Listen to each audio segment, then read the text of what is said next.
Hello friends. स्वागत है आप सभी का आयुर्वेदा स्टडी पॉइंट में। आज का हमारा टॉपिक है त्रयोदश करण। ज्ञान उत्पत्ति में सहायक साधन को करण कहते हैं। करण 13 प्रकार के होते हैं। बुद्धि, अहंकार, मन, श्रोतेंद्रिय, स्पर्श इंद्रिय, चक्षु इंद्रिय, रसन इंद्रिय, घ्राण इंद्रिय, वाक, पाणी, पाद, पायु, उपस्थ। यह 13 प्रकार के करण होते हैं। 13 प्रकार के करणों को हम इस प्रकार से याद रख सकते हैं कि इनमें 11 तो इंद्रियां होती है, और हम जानते हैं कि एकादश इंद्रियों के अंदर 5 प्रकार की ज्ञानेंद्रियां होती है, 5 कर्मेंद्रियां होती है, और एक उभयेंद्रिय मन होती है।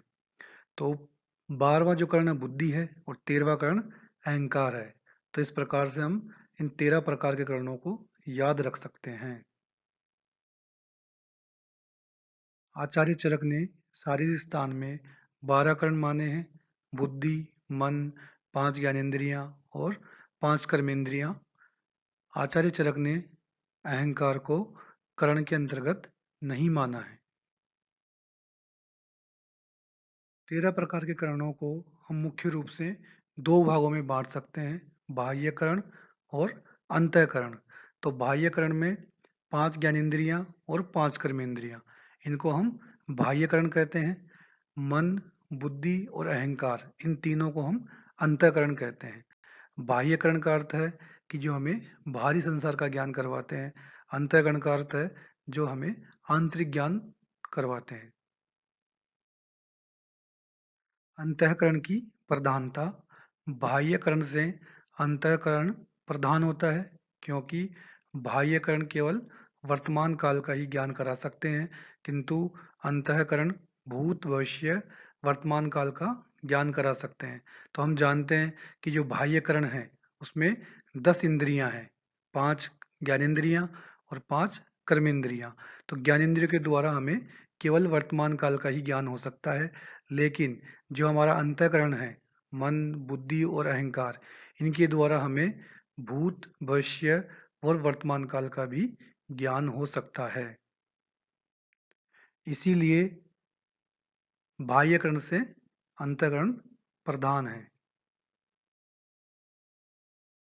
अंतःकरण बिना बाह्यकरण की सहायता के अपना कार्य कर सकते हैं, किंतु बाह्यकरण बिना मन की सहायता के अपना कार्य नहीं कर सकते हैं।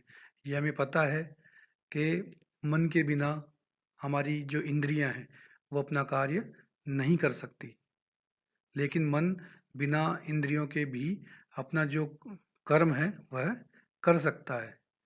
मन का जो वृत्ति है वह संकल्प, बुद्धि की जो वृत्ति है वो अध्यवसाय, और अहंकार की जो वृत्ति है वो है अभिमान।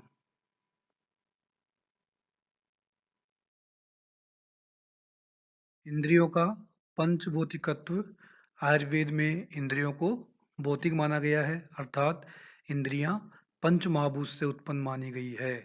तो पांचों इंद्रियां पांचों महाभूत से बनी हैं।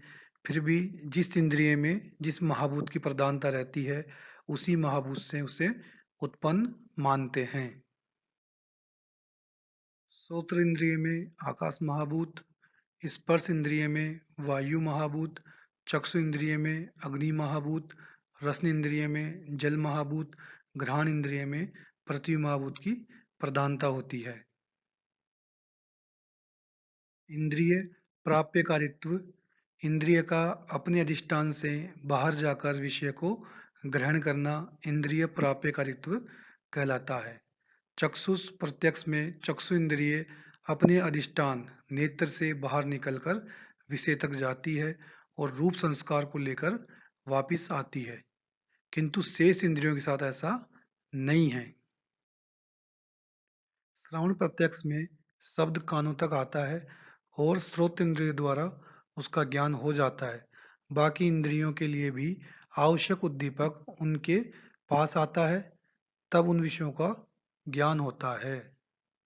कुछ आचार्य सभी इंद्रियों को प्राप्यकारी मानते हैं, कुछ आचार्य केवल चक्षु इंद्रियों को ही प्राप्यकारी मानते हैं। अंतर केवल इतना है कि चक्षु इंद्रिय विषय के पास स्वयं जाती है, शेष इंद्रियों के पास विषय आता है।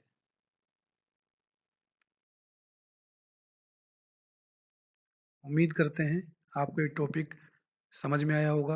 अगर आपको ये वीडियो पसंद आया हो तो इससे आप लाइक करें, शेयर करें। अगर आपको किसी और टॉपिक पे वीडियो चाहिए तो आप हमें कमेंट कर सकते हैं।